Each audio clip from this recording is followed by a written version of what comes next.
recently I've been thinking about book dedications. Like, you know how like basically every book that anyone's ever written, whether it's, there are textbooks that are dedicated to someone, there are novels dedicated to someone, there's funny things. I mean, in fact, the different ways people dedicate makes me laugh sometimes. Like, I don't know if do you guys ever read Lemony Snicket, the series of unfortunate events? So there's 13 books, and I don't think Lemony Snicket is an actual person, but he's dedicated every one of the books to a woman named Beatrice, who apparently, Lemony Snicket, quote unquote, was engaged to get married to, then she broke it off and then died. And so, like, but every book is dedicated to or for Beatrice. And it's like, Beatrice, darling, dearly beloved, dead, you know, for me. It's all meant to be like tongue-in-cheek, all meant to be funny.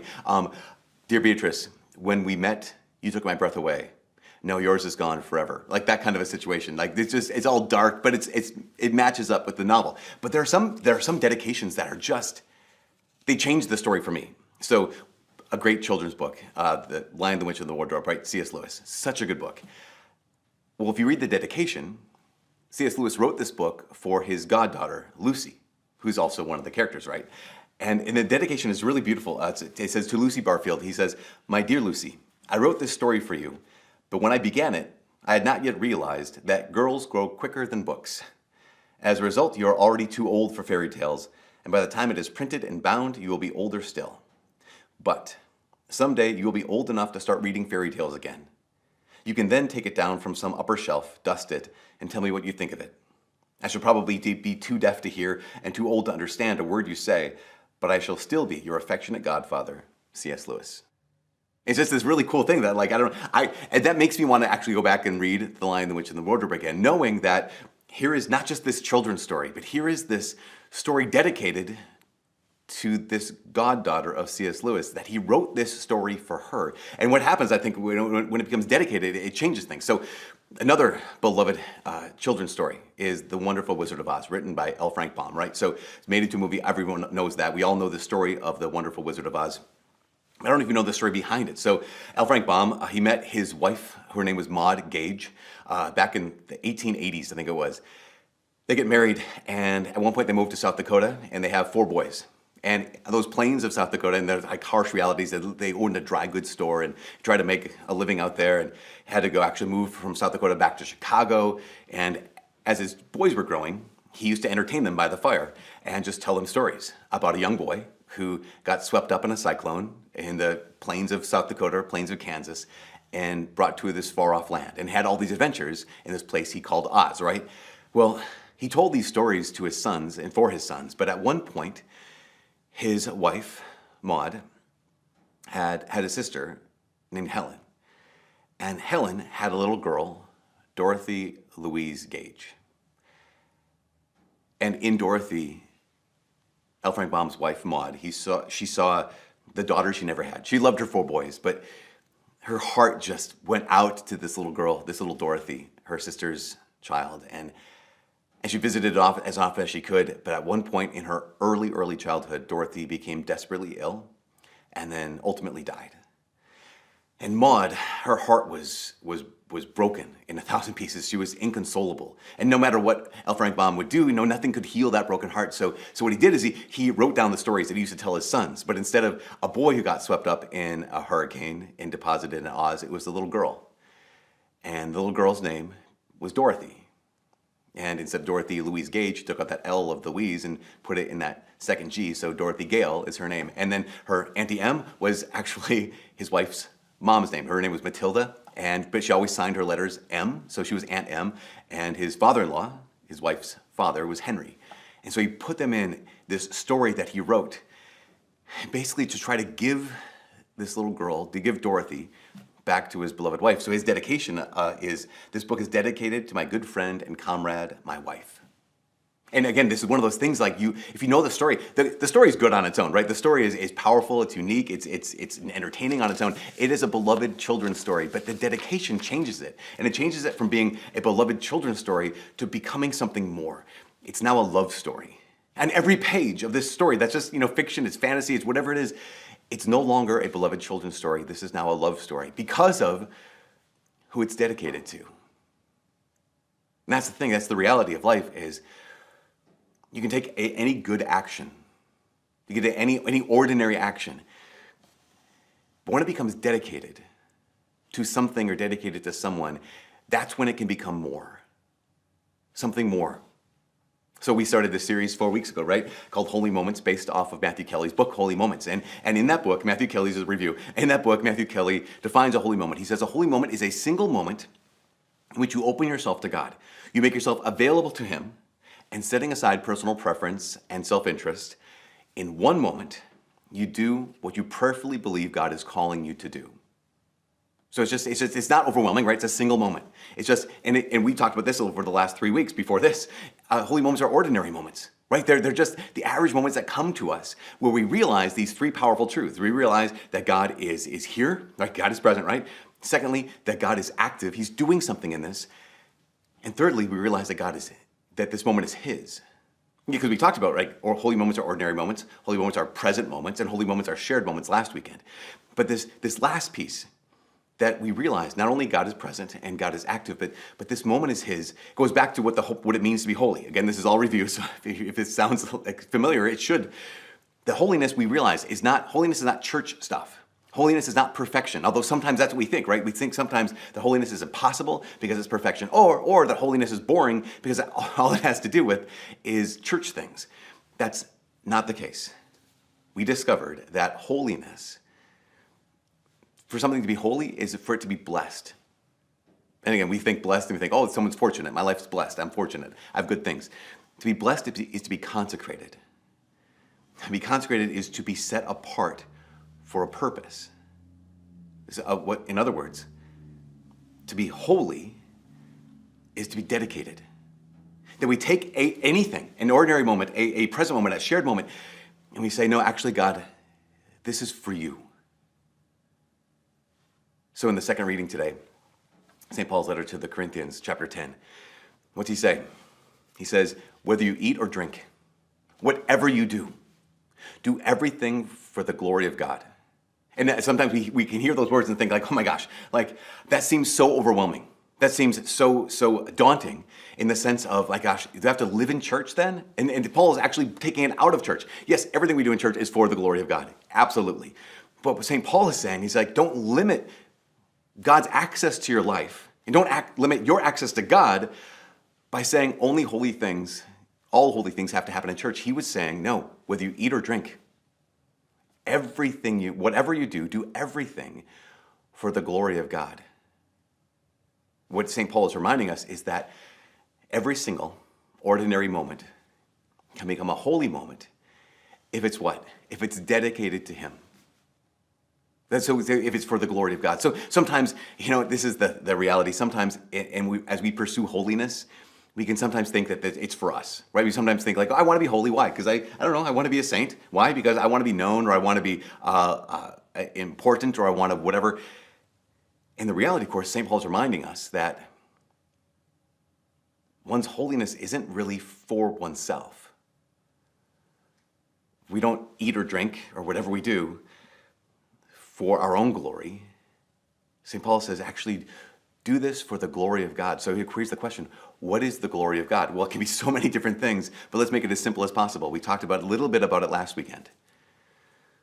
That one of the tasks that we have on campus here, one of the tasks that we have in life, is that people who walk through life unseen are seen. That we as Christians who give our lives to the Lord, that we can see the people who will go unseen. That the people who walk through this world unknown, that we can let them know that they are known. And the people who walk through this life and they're unloved, that we can remind them that no, actually you are loved. That's all true. But what is the glory of God? To do everything for the glory of God also means this. It also means that He becomes seen in everything we do. That He's seen, that God is seen, that God is known, and that because of how we live our lives, that God is loved. Another way to say it, again, to make it so simple, a holy moment is simply a moment that's His. And a holy moment is simply to have the motive that is Him. I mean, this is what I'm saying, right? Is that sense of being able to say, okay, why is this moment holy? Because it's dedicated to Him. And why? Like, what's the motivation? Well, the motivation is so God will be seen and known and loved. So that God will be glorified Himself. And this is the absolute, this is the secret, this is the key in so many ways. This moment is holy when this moment is his. And this moment is his when the motive is him. And so it's like, make it as simple as possible. Holy moments are ordinary moments. They're present moments. They're shared moments. Holy moments are his moments. And it's not complicated. And it doesn't have to be a beautiful, churchy, doesn't have to be a happy moment. It can even be a moment of brokenness. It can even be a moment of emptiness. Because why? Because it's not the moment itself that is incredible. It's the dedication. It's being able to say, this is for you. So years ago, I have a friend, his name is Jeff Cavins. You've probably heard of Jeff Cavins. But years ago, Jeff was in the midst of doing a lot of work for the Lord, a lot of work for the church. And at one point, he had this incredible pain that would go down his arm and would like shoot through his spine, down his leg. The pain was so much that there were many nights he couldn't sleep. Actually, at one point, I remember him describing that his wife, Emily, was driving him to the airport because he was going to fly down to Birmingham to tape a show for EWTN. And actually, he woke up on the side of the road, like passed out. The pain got so incredible that it actually caused him to pass out. One night, he describes one night that he couldn't sleep in his bed because if he lie down, there was no rest, there was no break, there was no reprieve from this incredible amount of pain. So he said, got out of bed, left his wife there in the bed, and he went downstairs, and he said he was in the middle of the living room, just like lying on the ground, just flopping back and forth, and literally weeping and praying to God, just, God, do something with this. And out of nowhere, he had this impulse. Out of nowhere, it was the inspiration of the Holy Spirit. He was moved, invited to think about one of his daughters. And he said at this moment in her life, one of his daughters was a teenager going through some really, really difficult, teenage things. And so what he did is he opened up her bedroom door, and he walked in quietly, and he knelt down next to her bed, and he just opened up his hands. In the midst of all this pain, he simply said, Lord, for her.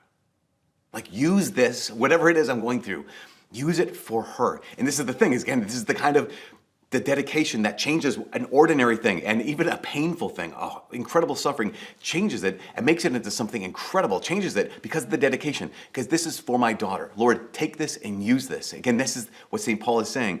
Whether you eat or drink or suffer and can't sleep, do everything for the glory of God. And again, we can get to this place where that seems overwhelming. How do we do that? How do we do this? God, this is for her, for him. God, this is for you. How do we do that? It's really simple. So like 10 years ago, I read this book by a man named Father Thomas Daly. It was on the spirituality or spiritual life of a man named St. Francis de Sales. And what I read in this book completely changed my spiritual life. And I've shared it so many times in the last 10 years that you probably already heard this. But if you have, this is a reminder. And if you haven't heard it, I'm telling you, this is so important because it is a simple way in which we can do exactly what St. Paul said we need to do. Whether we eat or drink, whatever we do everything for the glory of God. And the simple teaching of St. Francis de Sales was 3 simple words. And the 3 simple words of how do you do this? How do you dedicate everything to God? He said, simply ask, offer, and accept. These are the 3 words. But if we were to do this, it would transform everything we did, whether we eat or drink, whatever we do, for the glory of God. Why? Ask. He says ask, meaning whatever you're about to do or whatever you're in the midst of doing, just ask the Lord to be present. Now, of course, God is present. He's always there, but we are so often oblivious to his presence. And so, number 1, ask God to be present, which means we turn our attention and realize, remember the holy moment, God is here and God is active. So first, ask God to be present. Secondly, we offer. We say, God, whatever I'm about to do, whatever this thing is, it's for you. It's that key, those 2 words, for you. Lord God, this is the dedication. Whatever I'm about to do, whether eat or drink, whether I'm going to go to bed right now, whether I'm going to watch a TV show, whether I'm going to go for a walk, whatever the thing is, God, I offer it to you. And the third is accept, which is nothing more and nothing more complicated than resolving to trust the Lord. God, whatever comes out of this, I resolve to accept it as from your hand. These 3 simple words, these 3 simple steps have the capacity and the ability to completely transform our lives. Why? Because if I ask God to be present in any moment, what I'm doing is each moment becomes a sacrament, right? It becomes a place in which God's grace can access my life. If I offer up God every moment can become a sacrifice. Like every moment can become an act of worship where God is glorified. Remember the whole point. whether you eat or drink, whatever you do everything for the glory of God. If we say, God, I offer this for you, he's glorified. And thirdly, if I resolve to accept whatever it is as coming from his hand, then every moment can become an act of trust and surrender. See, this is the power of holy moments, is that they're so simple, and they're actually so simple that oftentimes we forget. But a holy moment is simply a moment that's his. And the moment is his because the motive is him. And this is the last thing.